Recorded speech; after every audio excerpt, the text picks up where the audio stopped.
Assalamualaikum warahmatullahi wabarakatuh.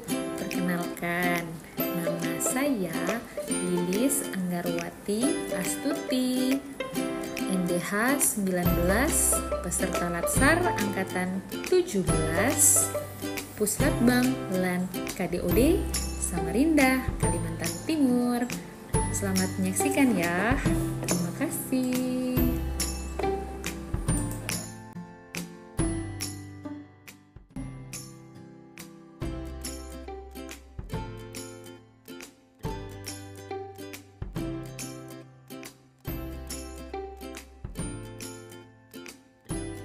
Pada jurnal ketiga kali ini, saya akan membawakan refleksi materi tentang wawasan kebangsaan yang dibawakan oleh Bapak Abdi Rahman.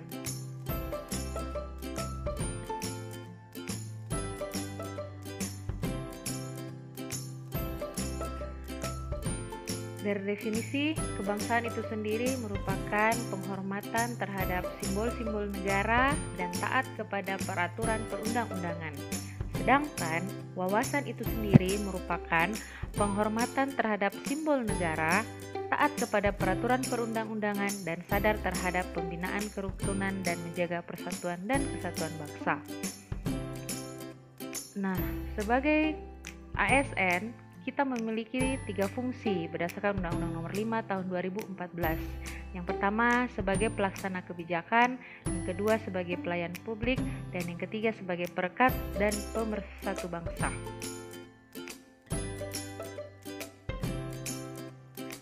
Simbol negara menurut Undang-Undang Nomor 24 Tahun 2019 merupakan sebuah cerminan kedaulatan negara dalam tata pergaulan dengan negara lain dan menjadi cerminan kemandirian dan eksistensi negara Indonesia yang merdeka, bersatu, berdaulat, adil, dan makmur.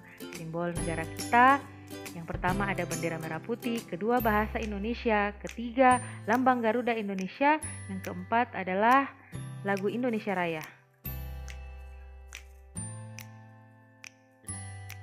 Tujuan simbol negara yang pertama memperkuat persatuan dan kesatuan negara Republik Indonesia, dan yang kedua adalah menjaga kehormatan bangsa dan NKRI.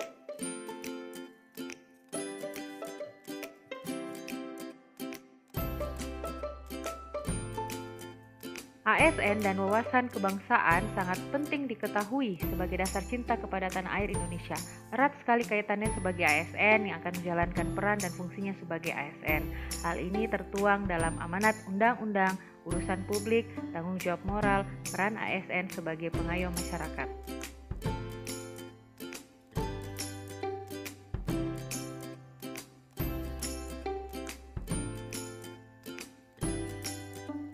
Sebagai ASN, kita juga akan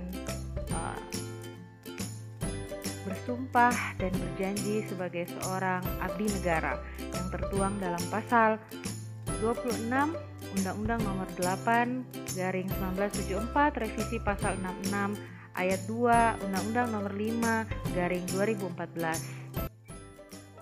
Demi Allah, saya bersumpah dan berjanji bahwa saya diangkat menjadi pegawai negeri sipil akan setia dan taat sepenuhnya kepada Pancasila, Undang-Undang Dasar 1945, negara dan pemerintah.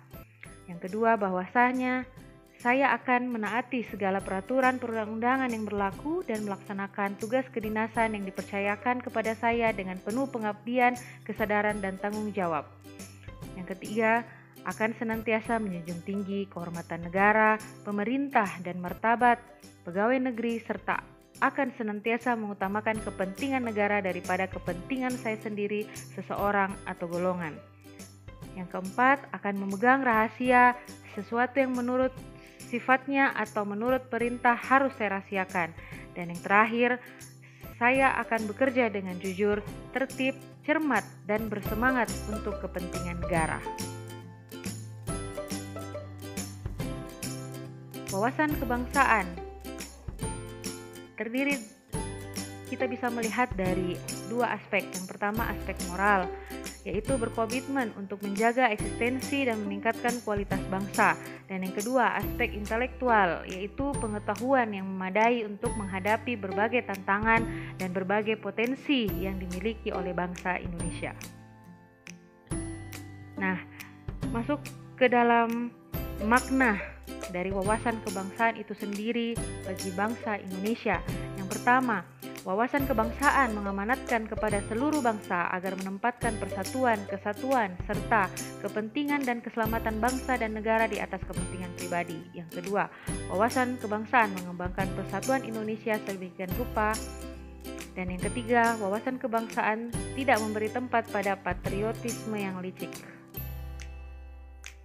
Yang berikutnya, wawasan kebangsaan yang dilandasi oleh Pancasila, bangsa Indonesia telah berhasil merintis jalan menjalani misinya di tengah-tengah tata kehidupan di dunia. Dan yang terakhir, NKRI yang merdeka, bersatu, berdaulat, adil dan makmur, bertekad untuk mewujudkan bangsa yang maju dan mandiri.